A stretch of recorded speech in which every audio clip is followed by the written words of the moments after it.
What's up? Welcome into your Daily Buckeye Blitz for Thursday, July 20th, 2023. Rolling through another month here, man. It's amazing how freaking time flies.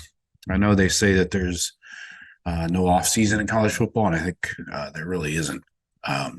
There's a preseason and a postseason, and it just keeps chasing each other. So, anyway, I love it. That's why I'm here. Talk Buckeye football as usual. Appreciate everybody riding the wave with us. We're on the way to 3K by week one. It's going to be a tight one. We got about 6 weeks to work with here, but just please, if you could, share the show with somebody.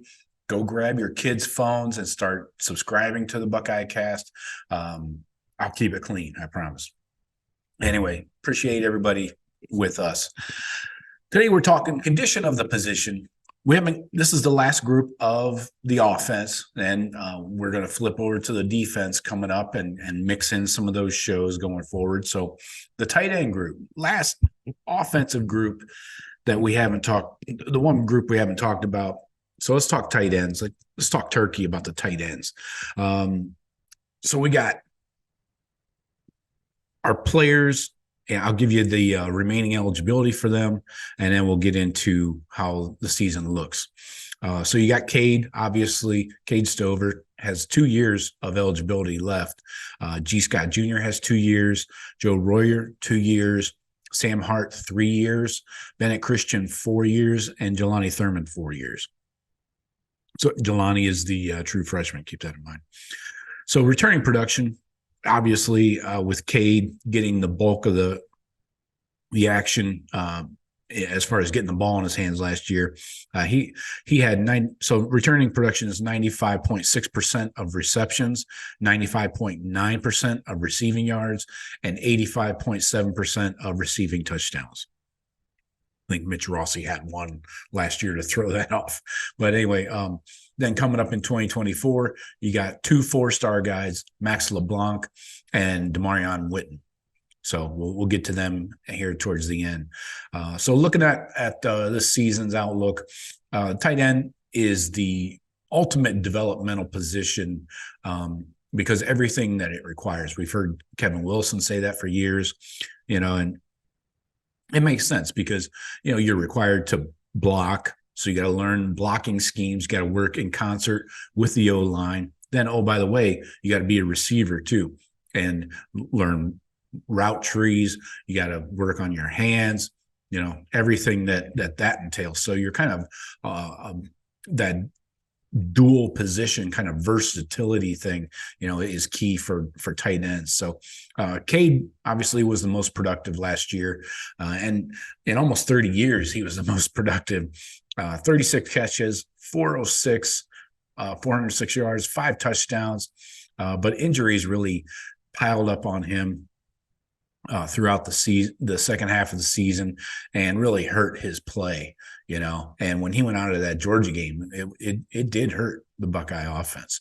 But now you got new position coach Keenan Bailey coming in, and his first task is to build quality depth in that room so that we've got guys we can turn to if Cade goes down again or whoever. So Stover played over 700 snaps last year. The other 7 tight ends that made it onto the field they combined for 500 snaps, and that includes 2 walk-ons. The little Herb Street kid is one of them. Ryan Day, we know, likes to use 2 tight end sets. So last year you saw Stover and Mitch Rossi on the field together at some points. But they did not have another option they trusted. The staff did not. Nearly 30% of Rossi's snaps, he was lined up in the backfield, but he's gone now. So who do we turn to? Day wants to go more 12 personnel, so probably running the ball, especially early in the season with a new quarterback, new O-line. So maybe we're running the ball in 12 personnel more often. Joe Royer last year was on a path to serious playing time, getting significant snaps, but missed a lot of time with a groin injury. And then his mom passed away in the fall, like mid-season. So he's back. He was back by the end of the season last year. I remember seeing him in the Peach Bowl, but never really got the reps and snaps that we were hoping for when we saw him last spring, Keenan Bailey says that Joe Royer is back in form this spring, though, and the fourth-year tight end should get a lot more playing time. Same for G. Scott Jr. He's now 2 years into his transition from receiver to tight end. But both Royer and Scott are more talented as receivers than blockers. So blocking being their weaknesses, they've had to really hone in on that while still working on the receiving, aspect of their game and maintaining that.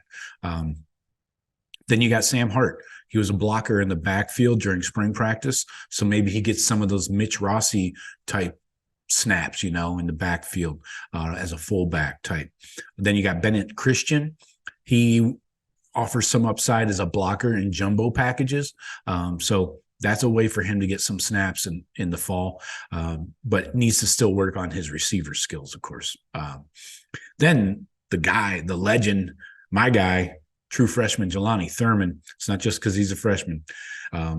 Thurman has gotten all the coaches' attention in the spring because of his combination of size, athleticism, ball skills. You remember his dad, Odell Thurman, the linebacker, longtime NFL player. Mom was an WNBA player. So he's got the length, working on the poundage. He's 6'6", 253 officially, according to the Ohio State program. I think he might be a little bigger than that. Lost his black stripe near the end of spring ball. Needs to continue to polish his blocking skills, but he will get on the field this fall. I guarantee you that. This guy is freaky. I gotta dust off my Buckeye Freaks list and rerun that, because if you go back and find that on the YouTube channel, he's one of them. All right, so looking at 2024 and beyond. In theory, everybody could return for 2024, but Stover probably enters the draft, and that opens the door for Jelani Thurman to take over. He could be that tight end one in 2024 and 2025. Then you got commitments from Max LeBlanc, Demarion Witten. So Keenan Bailey has those two guys coming in, 4 stars, quality athletes. Demarion being just a big receiver, and Max LeBlanc, a bigger dude, but Demarion's going to have to put on some serious weight. Then 2025, you got in-state Ohio recruit Luka Gilbert. He's one of the top players in the country at tight end. Bailey is all over him, so expect him to be the Buckeyes to go hot and heavy and get him in the fold. Buckeyes could take 2 tight ends in the next couple recruiting cycles, depending on what happens after this year. If somebody goes off like a G. Scott or Joe Royer, maybe he jumps to the league. There's no guarantee that both of those guys will be back and as 5th-year guys. So how will the rest of the room besides Stover develop over the course of this year is my question. I was turning the focus back to 2023. That's going to be key, and you're going to see it early on, and who progresses throughout the season is going to be key. Is it going to be Cade and Royer? Are those your 2 tight ends in 12 personnel? And what if one of them goes down or gets dinged up? Who's the next man in? So that's the big key. Is it G. Scott? You got to think that he gets a crack at some reps, as long as he's not headbutting guys on the sideline. So tight ends, it's going to be an interesting room. It's a solid room. It's not super deep once you get past the first 2 or 3 guys, but there is some intrigue there with Jelani Thurman, I think, and I think he could be a big-time weapon by the end of the season. So let me know what you guys think. Hit me up in the comments, reach out, email, all that good stuff. I'll talk to you later. Go Bucks.